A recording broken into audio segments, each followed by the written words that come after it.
Joana de Castela era louca ou foi derrubada? A história tem um talento especial para chamar mulheres poderosas de loucas. Se uma rainha toma decisões firmes, louca. Se ela não aceita ser controlada, louca. Se respirava de um jeito que incomodava os homens da corte, louca também. E poucas carregaram esse rótulo com tanto peso quanto, infelizmente, Joana de Castela. Mas peraí, será que ela era realmente insana ou foi vítima do oportunismo descarado dos homens ao seu redor?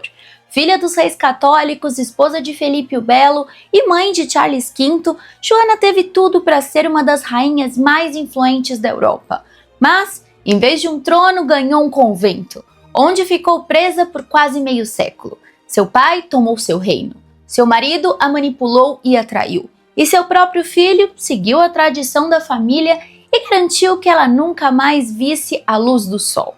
Oi, coroados e curiosos, eu sou a Steph e hoje vamos falar sobre uma rainha que teve o azar de nascer em uma família onde os homens sempre saíam no lucro e ela acabou trancada. Joana era mesmo instável ou foi um dos maiores Geislings da história?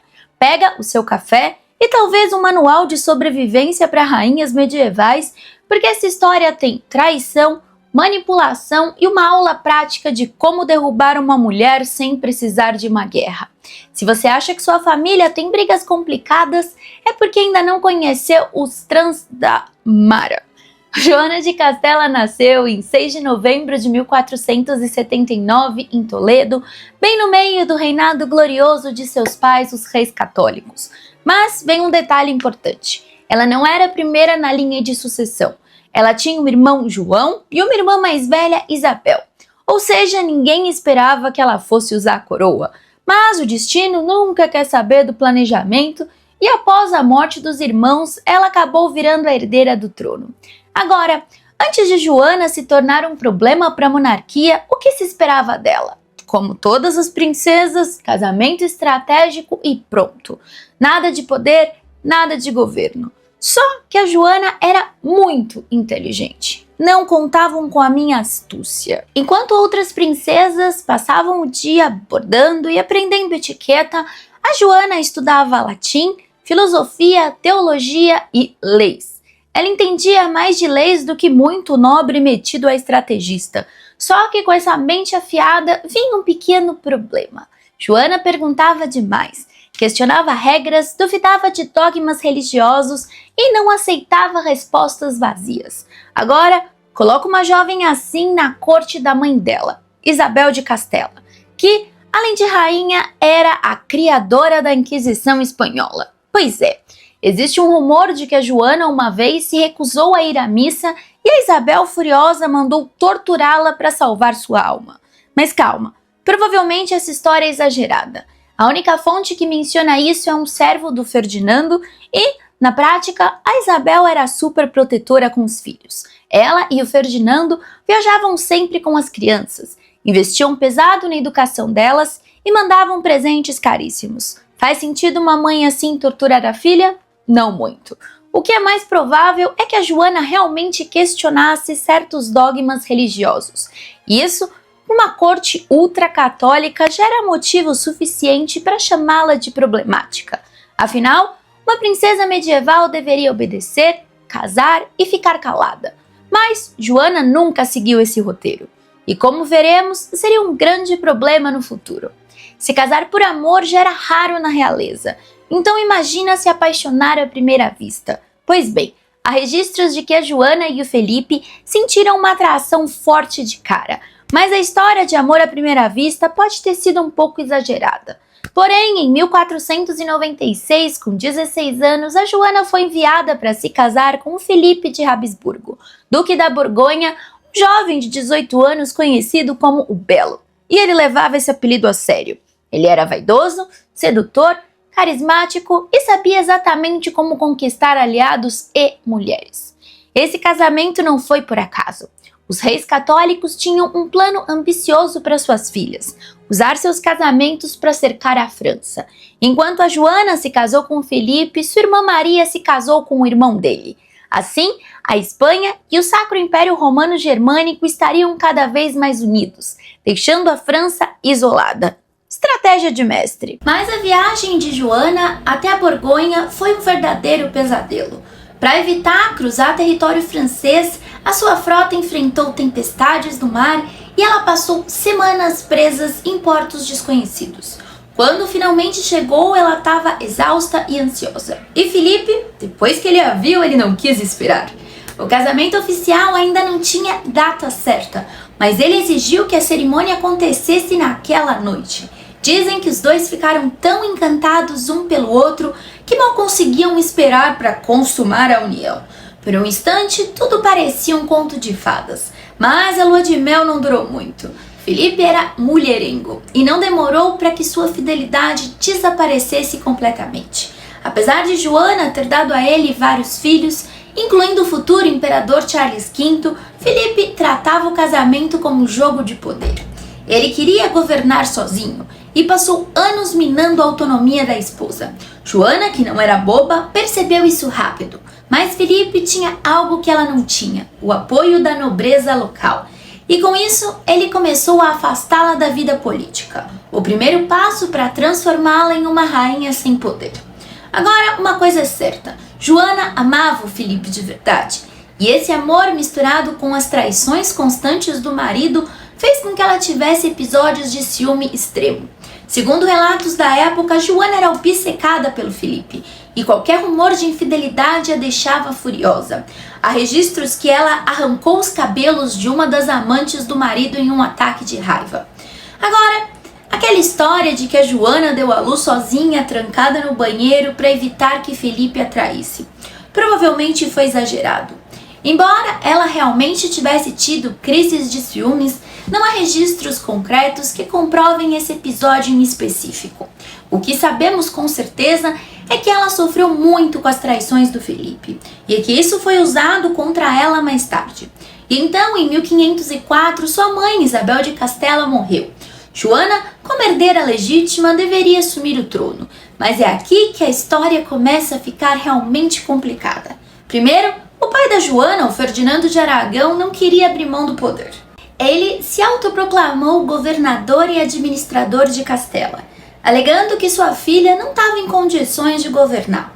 Agora, detalhe importante: o testamento da Isabel não dizia nada sobre a Joana ser incapaz. O que estava escrito era que, se Joana não quisesse ou não pudesse governar, o Ferdinando podia assumir o controle até que o filho dela, o Charles V, estivesse pronto para o trono. O Ferdinando usou essa brecha para começar uma campanha sutil, ou nem tanto, para deslegitimar a própria filha. Ele começou a espalhar rumores de que a Joana estava instável, exagerava suas reações emocionais e não tinha condições psicológicas de governar. Mas o Ferdinando não era o único que queria controlar Castela e a filha Joana. Felipe o Belo, o marido, também tinha seus planos. Se o Ferdinando queria governar como regente, o Felipe queria reinar sozinho. E para isso, precisava afastar Joana de todas as decisões políticas. Mas tinha um problema: ele não podia simplesmente roubá-la do trono. Então ele fez o que qualquer político medieval faria: disse que a esposa era louca demais para governar. Ou seja, enquanto Ferdinando tentava convencer os nobres de que ele era a melhor opção, Felipe tentava provar que a Joana era a pior possível.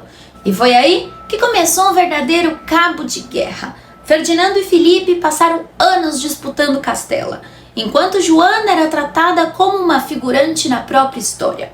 E o desfecho? Em 1505, Ferdinando e o Felipe decidiram assinar um acordo bem bonitinho. Eles governariam Castela juntos ao lado da Joana, mas na real, nenhum dos dois queria dividir nada. Assim que o Ferdinando virou as costas e foi para Aragão, o Felipe pensou: ótimo, o trono agora é só meu. E se declarou rei absoluto, ignorando a existência da esposa. Só que tinha um problema: Joana ainda era oficialmente a rainha, e Felipe precisava dar um jeito nisso. Como simplesmente expulsá-la do cargo seria feio demais, ele tentou o plano sofisticado de convencer todo mundo que ela não tinha condições de governar. Enfim, começou a dizer que ela estava meio fora da casinha. E assim começou a famosa campanha para tirar Joana do poder. Mas como que ele fez isso? Ele decidiu testar a Joana publicamente. Então organizou encontros entre a Joana e os nobres castelhanos mais influentes, esperando que ela desse algum surto ou fizesse algo que confirmasse os rumores de insanidade. Só que o tiro saiu pela culatra. Os nobres relataram que a Joana estava completamente lúcida, falando de política, entendendo as crises do reino e se comportando exatamente como uma rainha deveria ser. Ou seja, o plano do Felipe errou! Mas antes que o Felipe pudesse bolar um novo golpe, ele morreu de forma inesperada em setembro de 1506, com apenas 28 anos. A causa oficial foi febre tifoide ou peste, mas rapidamente surgiram teorias de conspiração. E o principal suspeito? Ferdinando de Aragão, o sogro. Não havia provas, mas o raciocínio era simples. Com Felipe fora do caminho, o Ferdinando podia recuperar Castela sem resistência. Conveniente. Se foi envenenamento ou não, ninguém sabe até hoje. Mas o fato é que, depois da morte do Felipe, o Ferdinando voltou ao poder e assumiu o controle total do reino. E a Joana? Oficialmente silenciada. Após a morte do marido, a Joana entrou em um luto profundo e prolongado. Ela ficou em choque, recusava-se a comer e se isolou por dias. E esse luto intenso foi a desculpa perfeita para o Ferdinando convencer todo mundo que a Joana estava piradinha e que deveria trancá-la. Agora, se tem uma história que ficou famosa sobre a Joana, foi a procissão do caixão do Felipe. Segundo a versão popular, a Joana teria ficado tão obcecada com o corpo do marido que viajou por meses carregando seu caixão, recusando-se a enterrá-lo e abrindo o túmulo de vez em quando para beijar o cadáver. Dá para imaginar essa cena? Macabro. Mas calma, a verdade não é bem essa. O que realmente aconteceu foi que a Joana ordenou que o corpo do Felipe fosse levado para Granada, onde ele deveria ser sepultado ao lado da Isabel I, mãe da Joana. Esse tipo de traslado era comum para reis e rainhas, então não havia nada de anormal nisso. Mas foi aí que o Ferdinando aproveitou o boato e puf! Ele espalhou esses rumores que ela conversava com o cadáver do marido e que a dor era um sinal de insanidade. Além disso, há registros de que a Joana de Castela se recusou a vestir roupas pretas de luto tradicional, algo que também foi usado como prova de que ela não estava agindo como uma viúva normal. Só que existe outra interpretação. E se isso foi um ato político? A não se vestir como uma viúva tradicional, a Joana podia estar tentando afirmar que ainda era rainha e não uma mulher sem poder. Mas o estrago já estava feito. A história do caixão ambulante virou mais uma peça de propaganda política para descredibilizá-la. Então, em 1509, com apenas 30 anos, a Joana foi levada para o convento de Santa Clara em Tordesilhas. Mas não se engane, não foi um refúgio religioso. O local era um antigo palácio real adaptado. Mas, na prática, a Joana foi trancada e esquecida. Ela vivia cercada de guardas e freiras que a vigiavam 24 horas por dia. Ela era trancada no escuro por longos períodos, sem contato com o mundo exterior. Ela sofreu abusos psicológicos constantes, com tentativas de convencê-la que ela estava louca. Ficava sem higiene básica, sem roupas limpas e sem cuidados médicos adequados. O seu pai, Ferdinando, ainda ordenou que ninguém a tratasse como rainha. Seus títulos foram removidos e os criados foram proibidos de se curvar diante dela. Para o mundo, a Joana não era mais uma monarca, era apenas uma mulher doente. Aí, em 1516, o Ferdinando morreu. E com isso, a Joana voltou a ser a única rainha legítima da Espanha, pelo menos no papel. Mas quem realmente assumiu o trono foi seu filho Charles V, que na época tinha 16 anos e vivia nos Países Baixos. O Charles, no entanto, demorou quase 2 anos para ir até a Espanha e formalizar sua posse. E quando chegou, percebeu que nem todo mundo estava feliz com ele sendo rei. A nobreza castelhana não gostava da ideia de ser governada por um príncipe estrangeiro, que mal falava espanhol e cresceu longe da cultura local.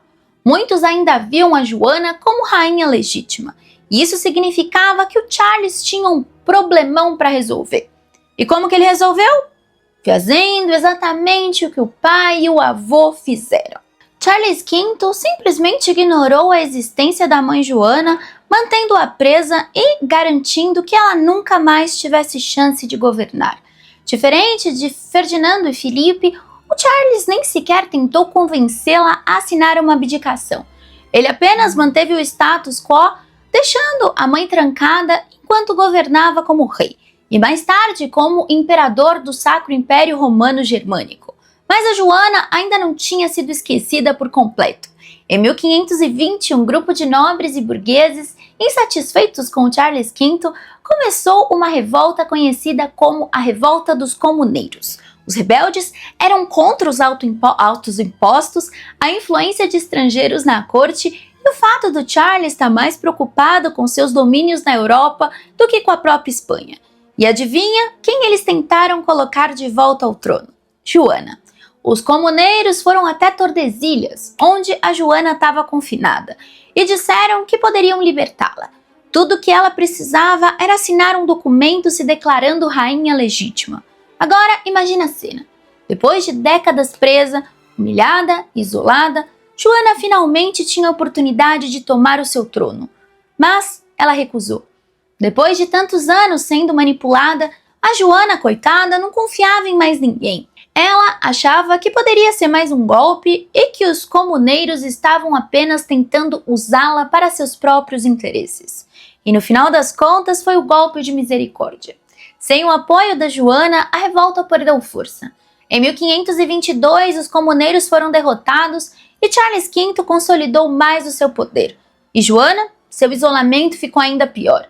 Charles percebeu que sua mãe ainda era um símbolo poderoso, então reforçou sua vigilância e garantiu que ninguém mais tentasse libertá-la. Se os primeiros anos de confinamento foram ruins, os últimos foram piores. Joana passou 46 anos trancada no convento de Tordesilhas, sem nenhum contato com o mundo exterior.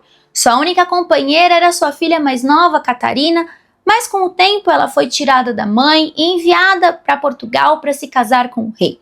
A partir daí, a Joana ficou completamente sozinha. Joana passou tanto tempo em cativeiro que com o tempo parou de caminhar e perdeu completamente o contato com a realidade.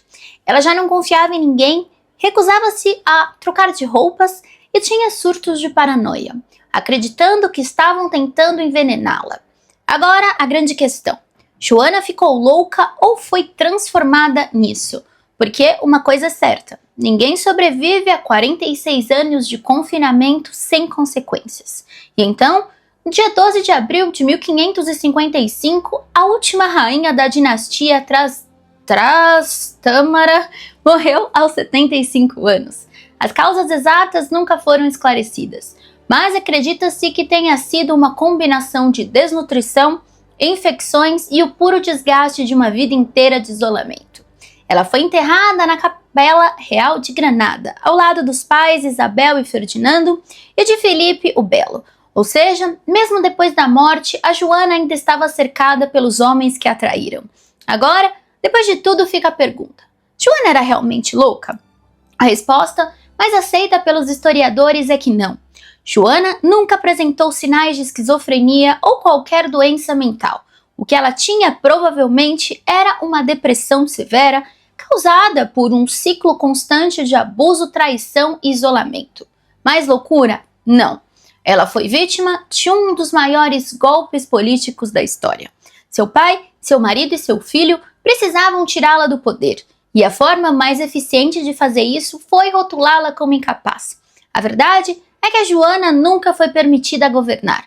Desde o momento que herdou Castela, todos ao seu redor garantiram que ela nunca tivesse uma chance real de exercer o poder. Hoje, os historiadores enxergam ela como uma das maiores vítimas da política medieval europeia. Ela foi usada como moeda de troca, traída pelas pessoas que deveriam protegê-la e apagada da história por um século inteiro. Agora que você conhece a verdade, fica a pergunta: quantas outras mulheres da história tiveram suas vozes apagadas dessa mesma forma? E se Joana tivesse governado? Será que a história da Espanha teria sido diferente? Me conta o que você acha. E se você ainda não se inscreveu no canal, essa é sua deixa. Aqui, o cafezinho nunca esfria e as intrigas da história são sempre servidas quentinhas para você. Temos vídeos todos os dias às 8 horas da noite. Um beijo e te vejo amanhã.